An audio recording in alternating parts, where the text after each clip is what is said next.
하이브의 대표 방시혁은 이전 이런 말을 한 적이 있습니다. 이 멤버가 없었으면 지금의 BTS는 없었을 거다. 바로 제이홉. 오늘은 매번 나보다는 팀원을 생각하는 멤버임과 동시에 BTS의 정신적인 리더라고도 불리는 제이홉에 대한 영상입니다.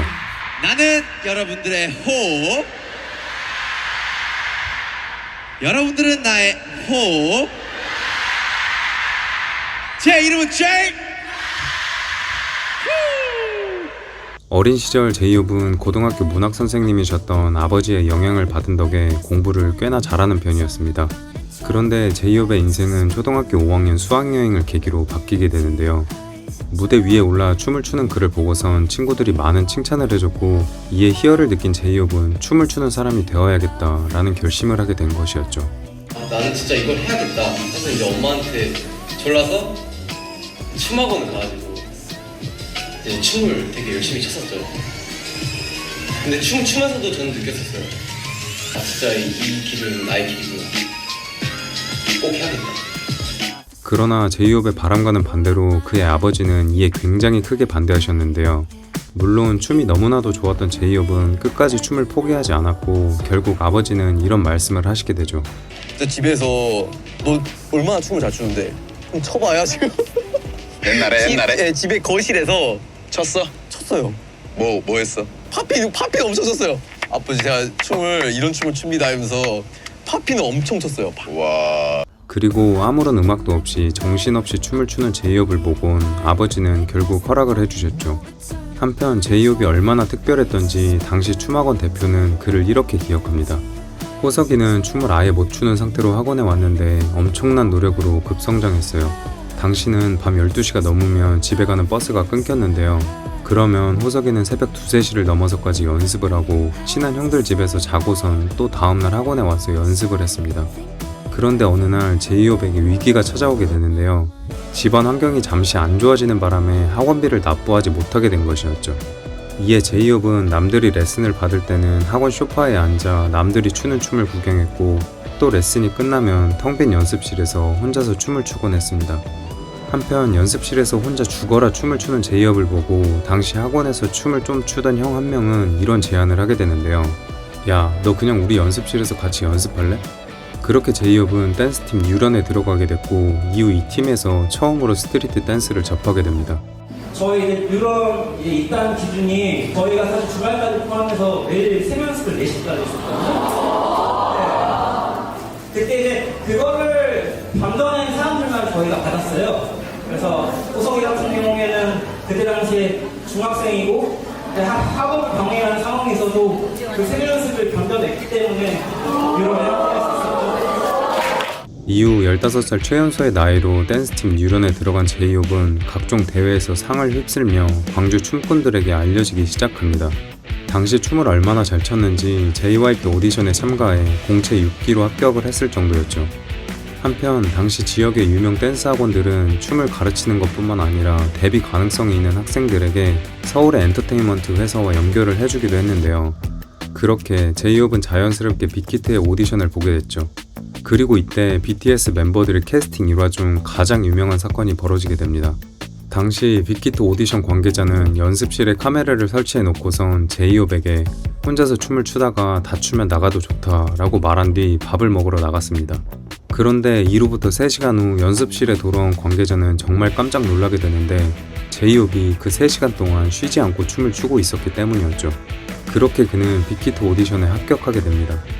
하지만 연습생이 된 이후 제이홉은 본인에게 정말 커다란 문제가 있다는 것을 알게 되는데요. 바로 랩을 전혀 할 줄 모른다는 거였죠. 사실 저 랩을 하진 않았었죠. 제가 어렸을 때부터 랩을 하지는 않았었고, 두려움이요? 아우 두려움이 있었죠. 이게 내가 한 번도 해본 적도 없던 거고, 랩이란 게 와 내가 이거 잘할 수 있을까 봐요. 랩 테스트 이후 그는 탈락을 걱정했을 정도였는데, 당시 랩 실력이 어땠는지는 그가 한 말을 들어보면 알 수 있죠. 처음에 테스트 받았을 때 빅히트 회사 처음 와서 녹음을 했는데 진짜 와 이런 말 해도 모르겠다 쓰레기더라고요. 진짜 스스로 들어도 이건 진짜 못 들을 곡이다 라는 처음 시작에 대한 두려움은 좀 있었긴 했죠. 그리고 다행히도 랩으로 힘든 시간을 보내던 제이홉은 당시 함께 연습생 생활을 하던 RM과 슈가 덕분에 랩에 익숙해질 수 있었죠. 그러나 랩에 익숙해지는 시간이 길어질수록 제이홉이 갖는 불안도 점차 커져갔는데요. 너무 오래 같이 연습을 했었어요. 그때만 해도 거의 2년 넘게 친구들과 생활을 했었고, 그래서 이제 그 상황 속에서 사실 저도 이제 고민을 했었던 거죠. 이제 저의 진로도 있는 거고, 다른 회사를 선택을 해서 데뷔를 할까, 아니면은 그냥 원래 기존에 있던 회사로 돌아가서 친구들과 같이 할까. 연습생 기간이 3년이 넘어가던 때 얼마나 힘들었는지 당시 제이홉은 BTS를 그만두려고도 했지만 멤버들의 적극적인 설득으로 다시 돌아오는 일도 있었고요. 왜냐 형하고 나는 이제 잘리는 위기에 있었지. 야, 나는 이미 나갔었어. 나 나갔을 때 정국이 울던 거 생각난다. 형 간다 그러니까 정국이하고 막 부둥 잡고 막 울었잖아요 막 그때. 너 딴 데 가서 막 떼고 가네. 야 지금 와서 하는 얘기지만 내가 솔직했었어. 가서 종우석 와야 된다고. 옷이라고 했어. 맞아 그때 형 항상 중알고에 아니었냐. 종우석 와야 된다고. 종우석 안 오면 진짜 안 된다고. 나 그래 엄청 솔직했어. 토끼 아니었어. 야 근데 진짜 진짜 멤버 믿고 간 거야 나 그냥. 그리고 시간이 지나 드디어 BTS의 데뷔가 결정되었습니다. 그러나 그 짧은 행복도 잠시 멤버들에게는 이전보다 더욱 혹독한 연습이 이어졌는데요. 춤추는 장면을 매일 촬영했고 몸의 각도나 손끝의 움직임이 조금이라도 틀리면 완벽한 장면이 나올 때까지 계속해서 재촬영을 했죠. 팀 내에서는 춤을 잘 추면서도 동시에 누구를 가르칠 수 있는 사람은 제이홉 말고는 없었기에 이때 그는 멤버들의 춤 선생님으로서 가장 많은 고생을 하기도 했고요. 그리고 2013년 6월 제이홉은 마침내 방탄소년단으로 데뷔하게 됩니다. 둘, 셋, 안녕하세요, 방탄소년단입니다. 네, 안녕하세요. 제이홉입니다. 팀에서 랩, 춤, 노래를 담당하고 있습니다. 그러나 그렇게 기다리던 BTS의 데뷔 무대 전날 제이홉은 무리한 연습으로 인해 부상을 입게 되는데요. 당시 무대에서 선보일 곡의 안무에는 제이홉이 무릎을 꿇는 동시에 상체를 뒤로 꺾어 바닥에 눕는 동작이 있었는데 이 동작을 너무나 많이 반복하다가 결국은 다리에 물이 가가 오른쪽 허벅지에 물이 차버린 것이었죠. 하지만 제이홉은 그렇게 중요했던 데뷔 무대를 미루거나 안무를 수정한다는 것은 생각지도 않았고 허벅지에 차있던 물을 주사기로 빼낸 채 데뷔 무대를 치렀습니다. 이후 BTS가 공개한 노래 Born Singer의 제이홉 파트를 보면 데뷔 초 그가 당시 얼마나 간절했는지 확인할 수 있는데요. 그렇게 흘린 피땀이 날 적시네. 무대가 끝난 뒤 눈물이 번지네.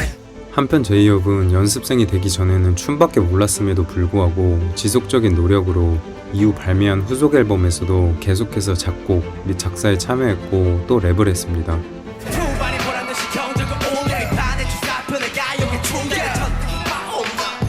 흔한 나였던 나 그래 이젠 보여줄게 이 트랙 리사이퍼에서 내 포부를 박혀 I'm more both the minor. 그러나 BTS는 이 시점 예상치 못한 문제를 마주하게 되는데요.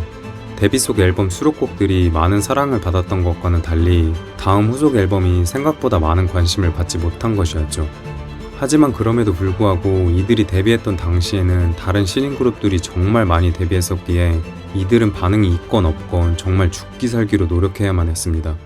그리고 이들이 이렇게 고생하는 것을 알아채기라도 한 듯 점차 그들을 응원하는 팬들이 생기기 시작했고 이후 첫 팬미팅 자리에서 제이홉은 그의 속마음을 처음으로 드러내는데요. 연습생 때 항상 나 저 무대에 언제 설 수 있을까? 나를 좋아하는 사람들이 나를 위해 응원을 해주고 힘찬 응원과 환호를 해주면 어떤 느낌일까? 그 생각이 현실이 돼서 지금 이렇게 제 음악을 하고 있고 팬분들의 사랑도 받으며 열심히 활동하고 있네요. 사실 정말 믿기지가 않습니다. 춤이 너무 좋아 공부도 안 하고 새벽에 매일 나가 새벽 연습하고 고생한 끝에 서울로 올라갈 때 그래도 그 누구보다 좋아하셨던 부모님, 저 아버지의 그 웃음이 아직도 믿기지가 않아요. 지금 제 모습이요. 한편 BTS는 후속 앨범에서 약간의 힘든 시간을 보냈지만 데뷔 앨범이 많은 사랑을 받으며 멜론 뮤직 어워드에서 신인상을 수상하게 됩니다. 신인상을 받은 이후에도 곡 작업을 열심히 한 BTS는 다음 앨범을 공개하는데요. 이때 앨범 작업 준비를 하면서 제이홉은 얼마나 무리를 했는지 뮤비 촬영 도중 과로로 쓰러져 병원으로 옮겨지는 일도 있었죠. 그리고 이렇게나 고생해서 만들어진 타이틀곡이 정말 좋은 반응을 얻으며 이들은 처음으로 TV 음악 프로그램 1위 후보에 오르게 되는데요. 바로 2집 앨범의 타이틀곡 상남자였습니다.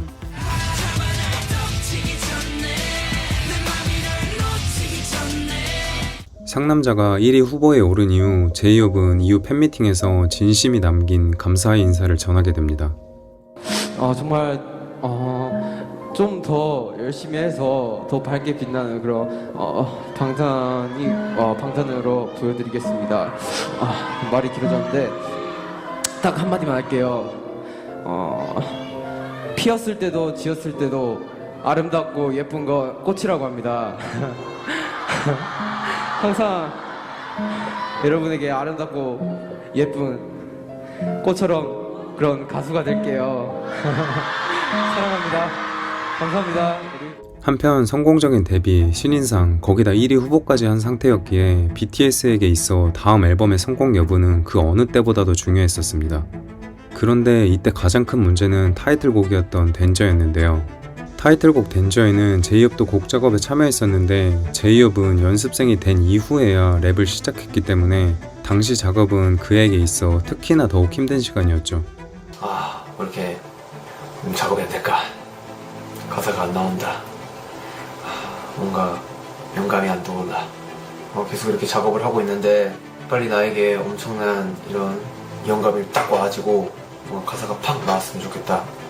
이 로고에 이런 이야기를 담으면 뭔가 영감이 떠올리지 않을까? 그래서 이렇게 로고를 찍어본다. 제발 가사가 잘 나오길. 그리고 마침내 타이틀곡 댄저가 공개됩니다.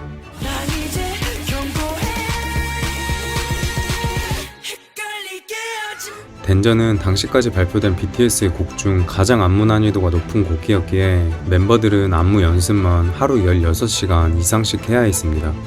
그러나 큰 고생만큼이나 기대도 컸던 타이틀곡 댄저는 공개 6일 만에 한국의 모든 음원 사이트에서 차트 아웃을 해버릴 정도로 관심을 못 받게 되는데요. 그렇기에 제이홉은 정말 힘들게 준비했는데 성적이 너무나 안 좋아서 데뷔 이후 처음으로 제가 걷는 길에 대한 의심을 하던 때였습니다 라는 말을 하기도 했죠. 하지만 제이홉을 힘들게 했던 댄저는 시간이 지나면서 결국 엄청난 반전을 만들어내게 됐는데요. 바로 지금까지 해온 것들 중 가장 안무 난이도가 높았던 댄저를 2014 마마 무대에서 보여줄 수 있게 된 것이었죠. 그런데 당시 마마에서 합동 공연을 선보이게 된 블락비는 BTS와 멤버 수가 7명이라는 것부터 시작해 여러 가지로 비슷한 점이 많았던 보이그룹이었기에 서로 비교가 될 수밖에 없는 상황이었습니다. 그렇기에 제이홉은 이번만큼은 절대 질 수 없다. 춤에 있어서는 정말 끝을 보자 라는 각오로 정말 이를 악물고 연습을 했죠. 그리고 제이홉은 마마 무대 당일 엄청난 무대를 선보입니다. 그는 춤을 추던 중 몸에 체중을 전부 실은 채 한쪽 무릎으로 바닥을 찍으며 강한 인상을 남기는 데 성공했죠. 제이홉의 강렬한 등장을 시작으로 BTS는 댄저를 완벽하게 선보이며 많은 사람들에게 강한 인상을 남길 수 있었습니다. 실제로 2014 마마를 기점으로 이들의 팬덤도 빠르게 증가했죠. 그렇게 많은 팬들을 확보한 BTS는 데뷔 3년차를 맞이하게 됐고 이후 앨범인 화영연화 파트 1과 타이틀곡 I Need You를 공개하게 됩니다.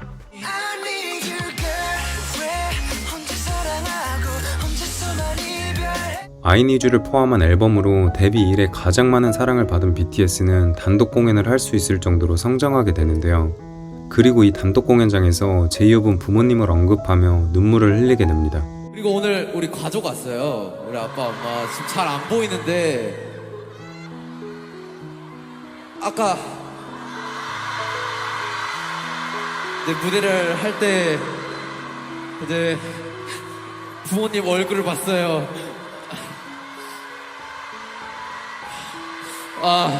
정말 자랑스러운 아들이 된 것 같아서 너무 기뻤고요.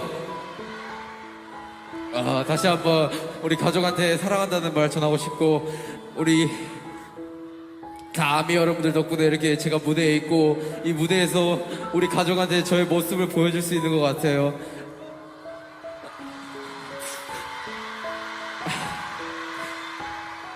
정말 두말 필요 없이 진짜 화양연화인 것 같아요. 정말 사랑합니다, 다들. 감사해요.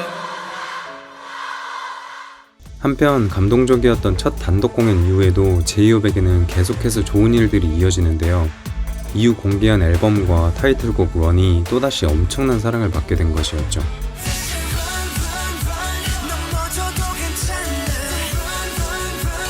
이때를 기점으로 BTS는 확실한 대세가 됩니다. 타이틀곡 1으로 이들은 한국 국내 시장을 넘어 미국 빌보드 200에서 171위를 기록했기 때문이었죠. 한편 BTS의 빌보드 진입과 함께 제이홉은 또 다른 기쁜 소식을 전하게 됐는데요. 바로 처음으로 본인의 솔로곡인 원버스를 공개하게 된 것이었죠.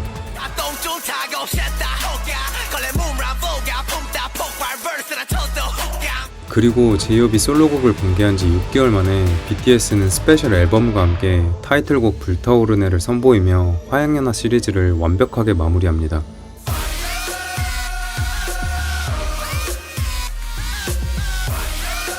타이틀곡 불타오르네와 함께 특히나 공연장에서의 떼창으로도 정말 많은 사랑을 받은 노래가 있었는데 그건 바로 에필로그 영 포레버였습니다. 이 노래는 제이홉이 정말 힘들게 작업을 한 곡이기도 했죠. 작업을 할 때 곡 분위기가 흐름을 타면서 감정선을 터뜨려야 하는 노래였기 때문에 수십 번의 수정 작업과 녹음이 진행됐고 제이홉은 지금까지 BTS의 작업 중 제일 힘들었다 라는 말을 할 정도였고요. 물론 그 고생만큼이나 제이홉이 작업한 부분은 정말 탄성을 자아내게 만들어졌죠. 영원히 소년이고 싶어 나 한편 불타오르네 이후 BTS는 다음 앨범의 타이틀곡 피땀 눈물로 빌보드 200에서 26위를 달성하며 한국 가수 역사상 역대 최고의 성적을 달성하게 됩니다.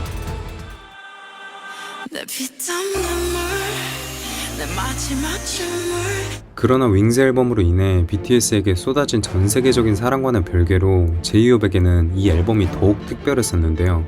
바로 그가 이 앨범을 제작하는 과정에서 자기 자신을 한계까지 몰아붙이는 경험을 했기 때문이었죠. 윙즈 앨범에서 제이홉은 처음으로 앨범의 시작을 알리는 인트로고 보이 미츠 이블에 단독 출연을 맡게 되며 큰 부담을 갖고 있었습니다. 데뷔 이제 3년 만에 첫 인트로를 하는데 나에 대해서 기대를 해주는 사람들이 있는데 이 기대해주는 사람들에게 꼭 보답을 해드려야겠다라는 그런 뭔가 생각을 너무나도 많이 가지고 있어서 진짜 이번에는 나 또한 칼을 갈고 연습을 했고 너무나도 좋은 모습을 보여드리고 싶었기 때문에 연습을 할 때 평소에 뭐 1시간 연습을 했다면 연습할 때 뭐 1시간 더 해서 뭐 2-3시간 더 연습을 한다든지 그런 식으로 되게 연습을 땀내서 앞으로 그렇게 연습을 했었던 것 같다. 당시 제이홉은 트레일러 영상을 거의 100번 이상 촬영하며 모니터링을 했고 잘 안되는 부분은 전문가에게 직접 찾아가서 배울 정도로 많은 노력을 했습니다. 게다가 무리한 덤블링 연습 도중 팔목을 다치기도 해서 그는 정말 미칠 지경이었죠. 그리고 그렇게 많은 고생을 해서 제이홉은 결국 인트로 보이 미츠 이블을 완성시킵니다.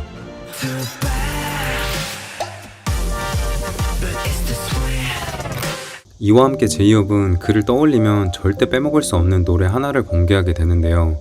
바로 그의 어머니를 위해 만든 노래 마마였죠.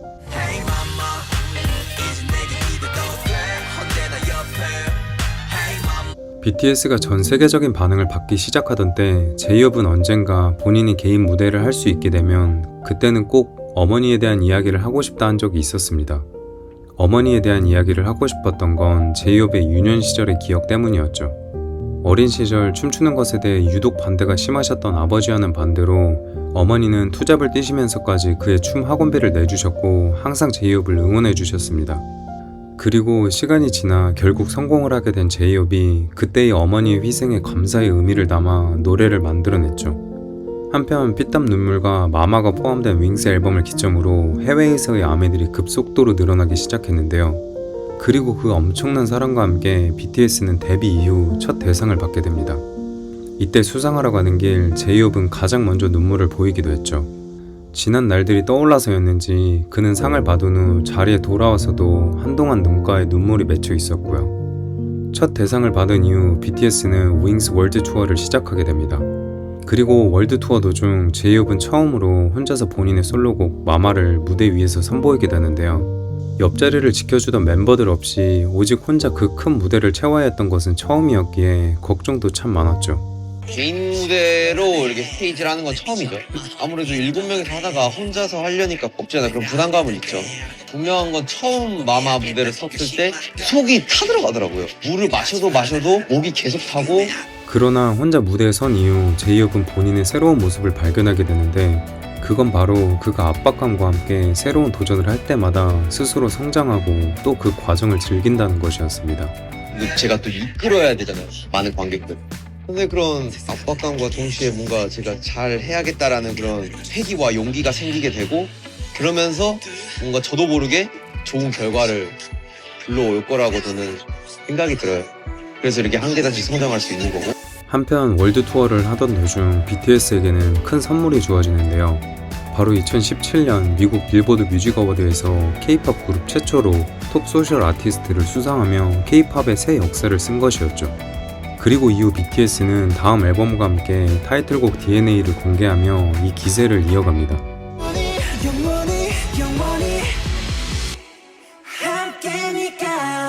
제이홉이 작사에 참여했던 노래 Mic Drop 또한 많은 관심을 받았죠.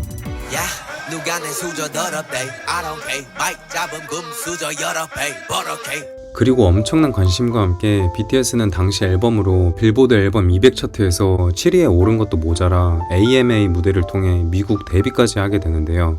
물론 멈추지 않고 계속해서 위로만 나아가는 BTS의 성장세, 그리고 쌓여가던 부담감과 피곤은 이들을 힘들게 만들었지만 이상하리만큼 제이홉에게는 그렇지 않았습니다.